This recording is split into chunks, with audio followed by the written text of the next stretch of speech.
Bharat Ratna doctor Bhimrao Ambedkar को कोटि कोटि नमन। ये कार्यक्रम डॉक्टर भीमराव अंबेडकर के जीवन पर आधारित है, जहां भारत की जनता के प्रति उनके योगदानों को पूरी सजगता से चित्रित और रेखांकित करने का प्रयास है। कार्यक्रम में दिखाई गई घटनाएं लब्ध प्रतिष्ठ पुस्तकों से ली गई हैं। इस कार्यक्रम के जरिए चैनल की ओर से एक विश्वसनीय, सजग और सकारात्मक प्रयास है कि डॉक्टर बाबा साहेब भीमराव अंबेडकर के जीवन की संघर्ष यात्रा एवं गौरव गाथा पूरे आदर के साथ घर घर पहुंचे और उनके योगदानों से सभी संपूर्णता में परिचित और आह्लादित हों। आप सब लोग जाइए, देव ऐसा कुछ करने वाला नहीं है। देखो राम जी, तुम ना अपना ये नाटक बंद कर दो और अपने बेटा को भी बोलो कि नाटक बंद कर ले। हम लोग जैसे थे वैसे ही रहेंगे। काका, आपको जैसे रहना है वैसे आप रहिए, हमें जैसे रहना है वैसे हम रहेंगे, लेकिन मेरे बाबा से जरा ढंग से बात कीजिए। चुप।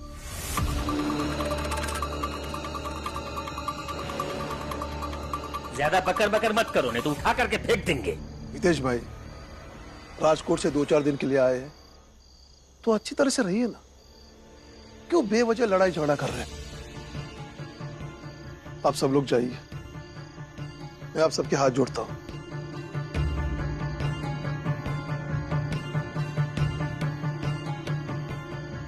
चल पुरंजल।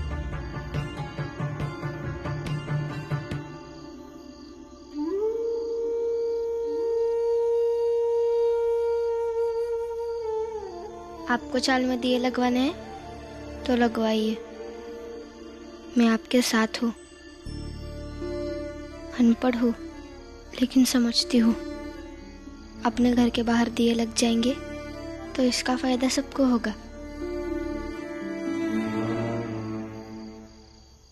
रमा, सच में तुम जिस तरह से साथ देती हो ना, उससे मुझे बिल्कुल भी अकेलापन नहीं महसूस होता है। ये सब मुझसे नहीं, जाके उस गोमती से कहिए जिसकी नाक ऐसी लाल टमाटर जैसी है ना, उससे। जाइए, जाकर सोइए और मेरे लायक कुछ काम होगा तो बता दीजिए।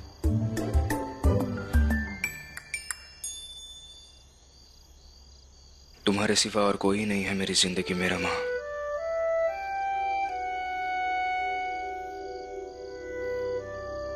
चाल में लाइट लगवाने के लिए पहले बाबा को तैयार करना होगा।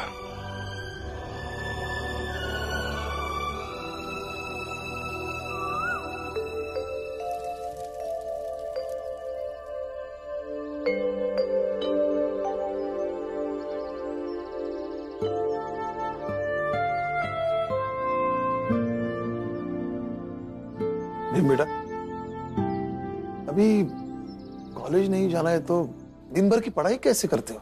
बाबा, अभी संस्कृत के गुरुजी के घर जा रहा हूँ, फिर वहां से घर आकर पढ़ाई करूंगा और शाम को किलुस्कर गुरुजी के यहाँ पे जाकर पढ़ूंगा और रात को फिर घर।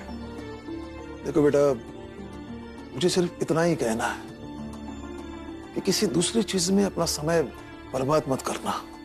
जी बाबा।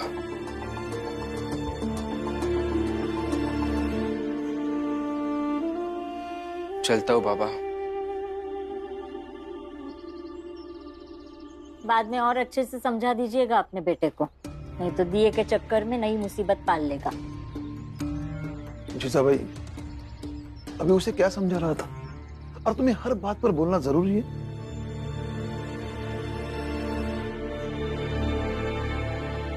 चल पुरंजन, कारखाना जाने के लिए देर हो रही है। डिब्बा दे दो। अरे सुनो भाई, जोखू सब कहाँ है भाई? आ जाओ, इधर आ जाओ। सुनो, जिग्नेश राजकोट चला गया, अब वो वहीं काम करेगा और मैं यहाँ काम करूंगा। अरे काल सांझ तक तो यहीं रहा, अचानक रातों रात कैसे भाऊ? रातों रात मतलब? तो कहा उसको बैंड बाजा बजा के स्टेशन तक छोड़ के आते। और सुनो, जाते जाते कह के गया है कि तुम्हारे ऊपर 5 आने की उधारी है, 2 दिन में वो 5 आने दे दो, नहीं तो 5 आने का कोई कपड़ा उठा लूंगा और उसमें माचिस लगा दूंगा। अरे ये क्या बात है भाऊ? ये कोई बात उत नहीं है, ये मेरा कायदा है। जितनी जल्दी समझ लो नुकसान कम होगा।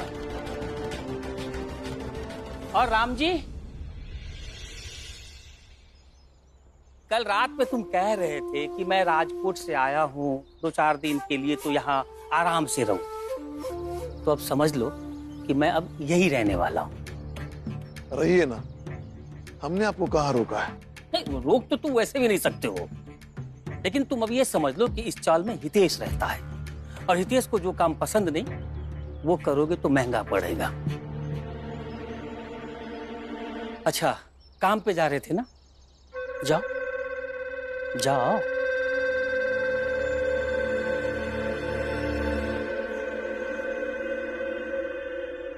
ये हितेश तो बहुत अजीब सा आदमी है। उसकी बीमारी ये है कि वो किसी को चैन से नहीं देख सकता। उससे जितना दूर रहो उतना ही अच्छा है।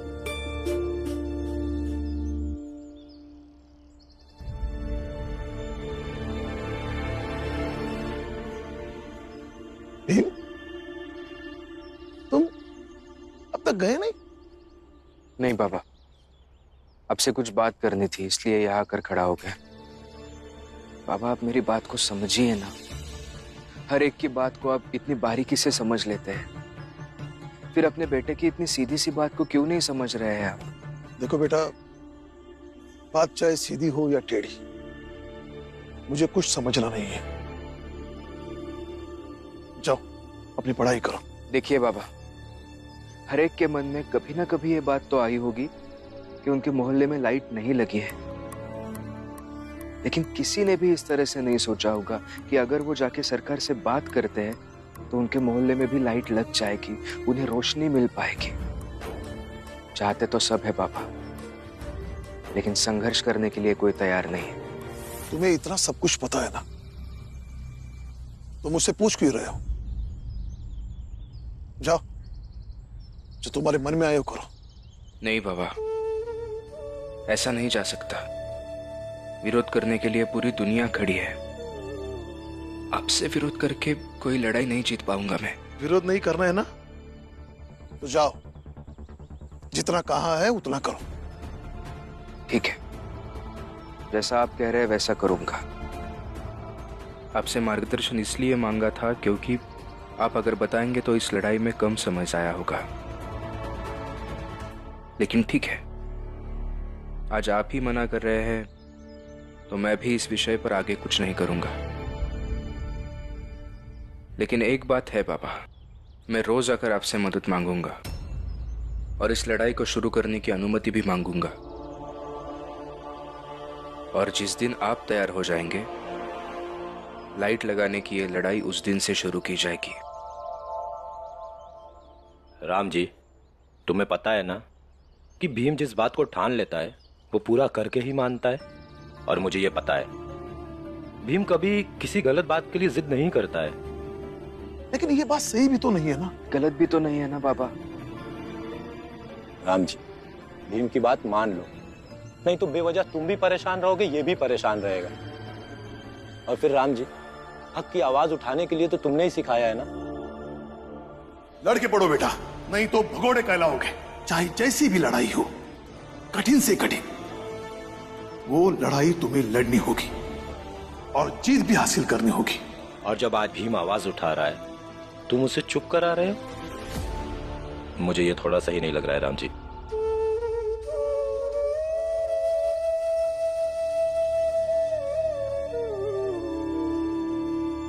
देखो बेटा, नगर पालिका कार्यालय बहुत बड़ा है, वहां चक्कर लगाने से कुछ नहीं होगा। वहां के लोग सिर्फ तुम्हें घुमाते रहेंगे, इस टेबल से उस टेबल तक, बाकी कुछ हासिल नहीं होगा। तो फिर मुझे क्या करना चाहिए बाबा?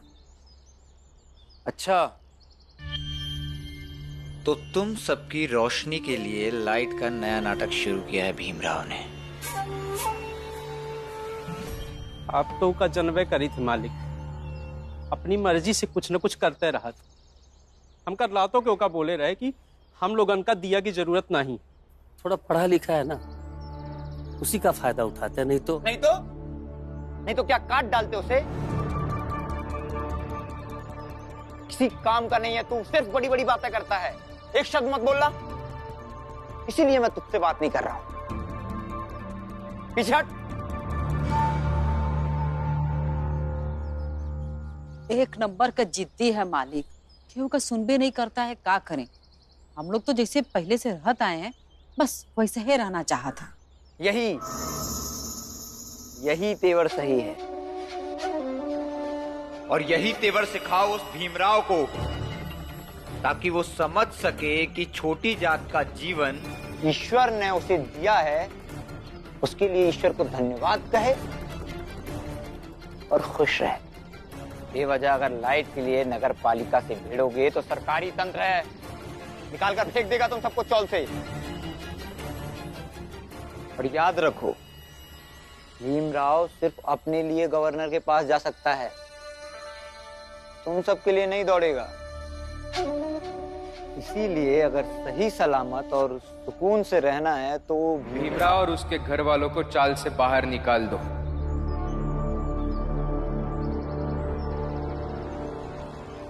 यही बात है ना?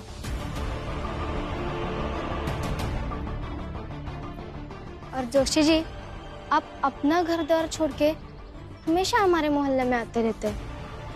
ये उच्च जात वाले लोगों को शोभा देता है क्या? घर तो हमारा ही है, बस तुम लोग जबरन रह रहे हो। नहीं, जबरन नहीं, वक्त पे किराया देके रहता है आपको। और वैसे भी घर मालिक का बार बार किराएदार के जीवन में दखलंदाजी करना गलत है। यही जात का अंतर है भीमराव। हम ऊंची जाति के लोग हैं, जो मन में आएगा जब मन में आएगा करेंगे, और तुम छोटी जात के लोग, तो जो हम कहेंगे वो करोगे। और क्या क्या क्या भीमराव, हम भाई तेरे बाप की है क्या कि तू जाकर किसी को बोलेगा और वो आकर यहाँ लाइट लगा देगा? लेकिन मम्मी आपकी, आपके बाप की, आपके काका। रमा, बदतमीजी का जवाब बदतमीजी नहीं हो सकता। अंदर जाओ। दीदी सही तो कह रही है। तुम भी चुप रहो शंकर, और दोनों अंदर जाओ। जाओ।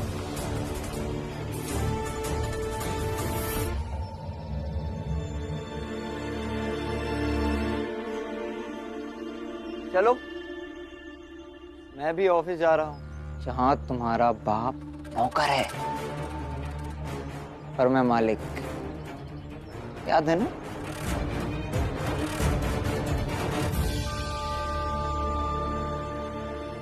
बूढ़ा नहीं हो गया हूं मैं, अपनी लड़ाई खुद लड़ सकता हूं।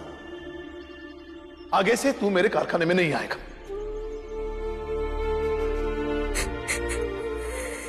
दीदी, जीजा जी को आपको ऐसे नहीं डांटना चाहिए था। और उस नरोत्तम जोशी के लिए तो बिल्कुल भी नहीं।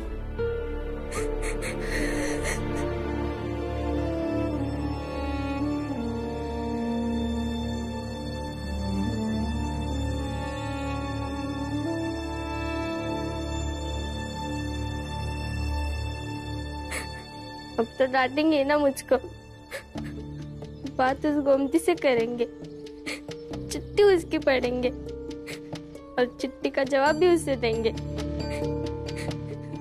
उसकी नाक तो लाल टमाटर जैसी है, उसे कुछ नहीं कहेंगे।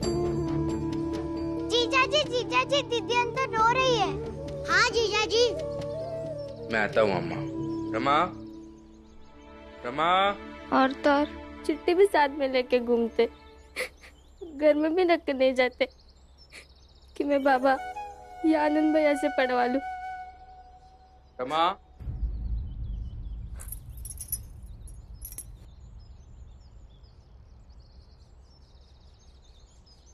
क्या हुआ? रो क्यों रही है? मैं कहाँ रो रही हूँ और मैं क्यों रोऊंगी? जीजा जी, दीदी अभी जोर जोर से रो रही थी और अभी झूठ बोल रही है। हाँ जीजा जी। तुम दोनों बहुत बोलने लगे हो ना, जाओ यहाँ से,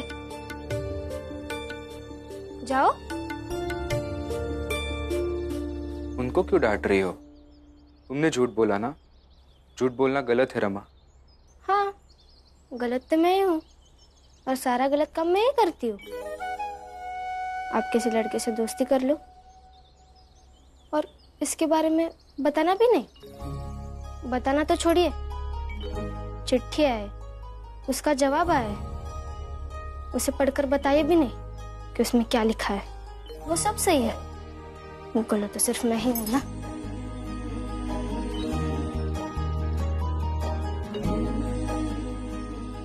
कुछ बोलेंगे? ऐसे क्यों देख रहे हैं? नहीं, कुछ नहीं। और वैसे भी तुम्हें इन चीजों से क्या लेना देना है रमा? और उस चिट्ठी में क्या लिखा था, क्या नहीं लिखा था, ये तुम्हारे बालों में तेल लगाते हुए बताया तो था मैंने। बाकी ये पढ़ाई लिखाई, चिट्ठी, एप्लीकेशन, इन सब के चक्कर में क्यों फंस रही हो? छोड़ो ना।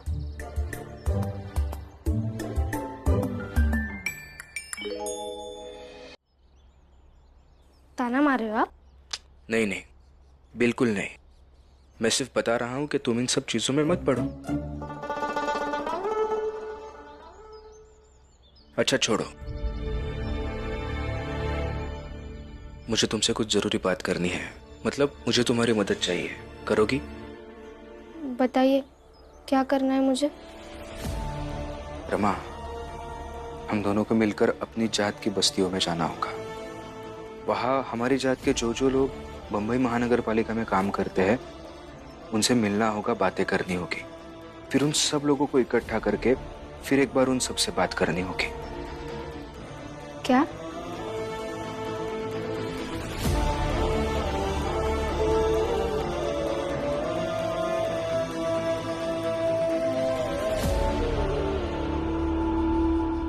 देखिए, आप वो लोग हैं जो सरकार के मुश्किल से मुश्किल काम को अंजाम देते हैं, चाहे वो कचरा उठाना हो या फिर गंदे से गंदे नाले में जाकर उसे साफ करना हो। एक बात आप सबको पता है, जहां सूरज की रोशनी भी नहीं पहुंच पाती, ऐसी पास मारती जगह पर आप बिना हिचक पहुंच जाते हैं। जिस संस्था के लिए आप ये सब करते हैं, वो संस्था आपके मोहल्ले में रोशनी के लिए दिए तक नहीं लगाती है। और आज ही मैं ये सब इसलिए कह रहा हूं क्योंकि कल ही मेरे साथ एक घटना घटी है। तो हम क्या कर सकते हैं? आप मेरी मदद कर सकते हैं। देखिए, एक बात है कि मेरे व्यक्तिगत स्वार्थ के लिए भी मैं आप सबसे मदद मांग रहा हूं, क्योंकि मुझे भी पढ़ने के लिए रोशनी की जरूरत है। लेकिन बात सिर्फ व्यक्तिगत स्वार्थ की नहीं है, हम सबकी है। आप सोचिए, आपके मोहल्ले में सरकारी दिए क्यों नहीं है? क्या आपको मुझे हक नहीं है रोशनी में रहने का?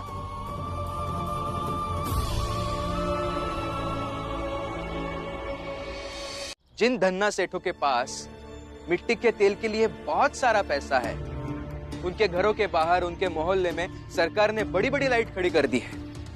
और एक तरफ हम हैं जिनके पास मिट्टी के तेल के लिए पैसे नहीं होते हैं। हमारे बारे में सरकार भी नहीं सोचती है। दिया टांगने का काम सरकार तय करती है, इसमें हम तुम्हारी क्या मदद कर सकते हैं? और उस कर्मचारी ने तुम्हारी अर्जी फाड़ी है, तो फिर से अर्जी लिखकर सीधे दफ्तर में दे आओ। वही तो मैं नहीं करना चाहता हूं ना। उनके अर्जी फाड़ने के बाद मुझे पता चला कि ये लड़ाई सिर्फ मेरी नहीं है, मेरी और आपकी है, हम सबकी है। और हम सबको मिलकर ये लड़ाई लड़नी होगी। अब सिर्फ इतना कीजिए, आप अपने कार्यालय में जाकर अपने मोहल्ले में दिया जलाने की बात कीजिए और देखिए वो क्या कहते हैं।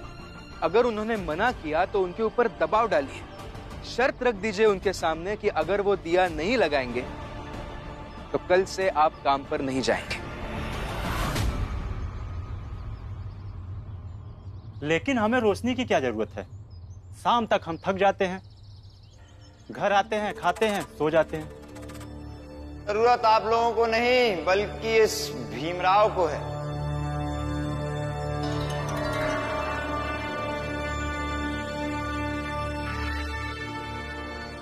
जरूरत तो ऐसे है, और ये अपनी जरूरत पूरा करने के लिए आप सबको धरने में बैठने के लिए कह रहा है। चाल को समझिए इसकी, बहुत शातिर है ये। बाप कमाता है, भाई कमाता है, पत्नी जूता चप्पल सिलकर पैसे कमाती है, और ये पढ़ने का ढोंग करता है ताकि काम करने से बचा जा सके।